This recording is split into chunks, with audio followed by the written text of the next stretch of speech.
Ladies and gentlemen, it is another day, and it's just another day of examples of DJ Eastwood has never been wrong about a sports take. I've just never been wrong. When are you guys going to learn to just listen to what I say? It's always right. It's just always right. I was right about Brett Brown. You came at me for that. I was right about Ben Simmons. You were always after me for that. I'm right about Doc Rivers. I was right about Carson Wentz. You came at me for that. I'm right about Jalen Hurts. You'll see. I've just never been wrong. I'm sorry. I know some of you don't like that. I just have a gift. I've been blessed with the ability to be correct in everything that I say about sports all the time. The thing is, I can't lie. That's why I'm right all the time, because it's common sense. It's just that people are in denial. When people see something that they don't want to be true, they tell themselves it's not true. I've never had the ability to do that. I see something, it's common sense to me, I say it. So anyway, no lunchtime live yesterday. I was at Hershey Park with my 6-year-old, which, by the way, was horrendous. Don't go to Hershey Park. Why would you ever do that? Maybe I'm at the age right now where I hate amusement parks, but it was terrible. You walk for 100 miles. It was 90 degrees out. You're in line for like 90% of the time that you're there, and if they could charge you to breathe oxygen, they would do that. Don't go there. But the kid loved it. That's what it's all about. But it was awful. I'm glad it's over, okay? I woke up this morning, and I tweeted, "Good morning, what are we arguing about today?" And my guy, Nick Marchetti, shout out to Nick, said, "Make fun of the Brooklyn Nets again." And I said, sure, why not? I always enjoy making fun of the Brooklyn Nets because they're a disaster. They've been a disaster for a long time. They keep teaching us a valuable lesson. And we're going to get into what that valuable lesson is that the Brooklyn Nets keep teaching us. Shout out to KHI_2 on Twitter for sending me this tweet. Okay, I saw this yesterday, but I didn't get to give my opinion on it. I would like to do that. I would like to do that right now. Rick Bucher says that after Game 3, the Celtics last year, the Nets players texted Ben Simmons in a group chat asking if he'd be ready to play in Game 4. According to Bucher, not only did Ben Simmons not respond, he left the chat. This guy just keeps taking it to the next level. Let's just watch it. Let's just listen to it first. Ben Simmons, they're having a team chat before Game 4, thinking he's going to play against the Boston Celtics. And from what I'm told, Ben just left the chat. They asked him, "Are you going to play?" Ben left the chat. Like, he didn't even answer the question, just left the chat. And Katie's like, "This is what I signed up. Like, this is who I'm playing with?" Ben Simmons. He just keeps proving me right. The guy is an absolute psychopath. He has serious issues in his head. And if you couldn't see this from a mile away, I don't know what to tell you, but I saw it. The first time I saw this grown man who played basketball his entire childhood refuse to shoot a basketball in an NBA game, I knew he was a psycho.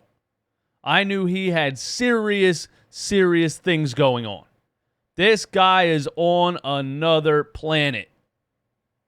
I mean, the level of narcissism here is absolutely off the charts. I was blown away that he thought he could do whatever he wanted in an NBA organization, deny what the coaches say, deny what the ownership says. He thinks he's on top of the world, guys. He thinks there's nobody above him.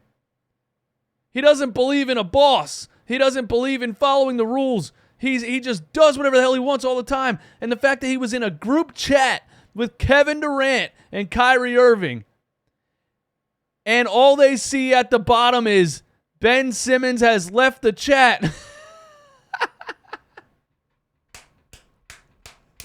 Bro, he's the craziest person I've ever seen in a professional sports organization. It's just unbelievable. I've seen people like him in everyday life, don't get me wrong, but I've never seen somebody with this mindset on a professional sports team. It is wild. Need I remind you, Ben Simmons' scouting report nailed it way back in 2016. Ben Simmons. Simmons' lack of competitiveness in crucial games has raised questions about his character. Those who know him best say he needs things to revolve around him on and off the court, and that he's often been closed-minded to coaching or instruction. Wow. And the Sixers drafted him number 1 overall, and we dealt with it for 5 years, but we got out of that. At least we got James Harden in return, right? At least we got James Harden in return. Unbelievable. And him, and then the combination of Kevin Durant and Kyrie Irving on the Brooklyn Nets are just absolutely destroying the Brooklyn Nets. And I almost can't even blame the players for this when it comes to the Brooklyn Nets. It's ownership. They've done this before. This is now a pattern with the Brooklyn Nets. They're teaching us a valuable lesson. But let's just see what's going on with KD right now, and we'll get to that. In a meeting with Nets owner Joe Tsai, Kevin Durant reiterated his trade request and informed Tsai that Tsai needs to choose between Durant or the pairing of Sean Marks and Steve Nash, sources say. Are these guys obsessed with narcissists? Another player that thinks he's above everything. This is why I don't want this dude anywhere near my team. Do you understand? This dude was on the best regular season team of all time after he left. He lost to the best regular season team of all time, the 2016 Golden State Warriors. Then he joined the team that just beat him, which is already the most fraudulent thing I've ever seen in sports, aside from the Ben Simmons debacle. All right, he's on that team. They win a championship. He has disagreements with Draymond Green, and he leaves the greatest team of all time to go to the Brooklyn Nets. The Brooklyn Nets make all kinds of moves to clear cap space, including trading young players and draft picks. They sign Kyrie Irving. They trade D'Angelo Russell. And then they go balls to the wall for James Harden. But the Kevin Durant thing blows my mind. This guy has no remorse, no care in the world for anybody but himself, and it just continues to rear its ugly head. Shams also says Kevin Durant informed Joe Tsai that he does not have faith in the Nets' direction. The meeting was described as transparent and professional with a clear message: keep me or the GM or coach. So Kevin Durant's mindset, as I said a couple weeks ago, and some of you said, how do you know that? You don't know what you're talking about.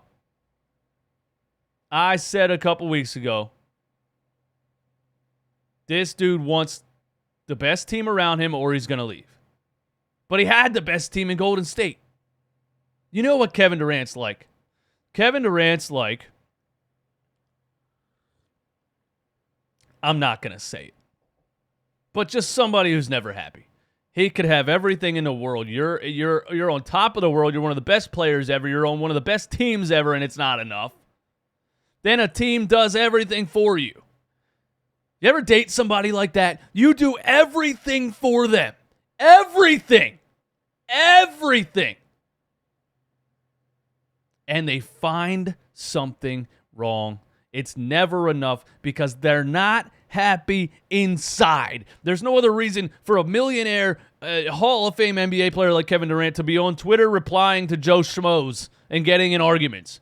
He's got something wrong in here. I don't want him anywhere close to me. But anyway, let's, before this video is over, just go over all of the things that the Brooklyn Nets have done and the lesson that they're teaching us every single day. Here's the lesson the Brooklyn Nets are teaching us every single day. There are no shortcuts in life. You work, you grind, day after day, with a vision to climb and be better, a vision to grow and improve. But every single step you take is important to the overall goal. Every single step. The Brooklyn Nets keep taking 5 steps, showing signs of future competitiveness, showing signs of building something, and then they get the sniff of a shortcut. They smell something. They smell, I don't know. I know we're building something here, but I could throw all of this away for Paul Pierce and Kevin Garnett past their primes. Or I could throw all of this away for 2 maniacs in Kyrie Irving and Kevin Durant who might implode my franchise. But it smell. I want to take a shortcut. They keep trying to take shortcuts. It keeps absolutely destroying them.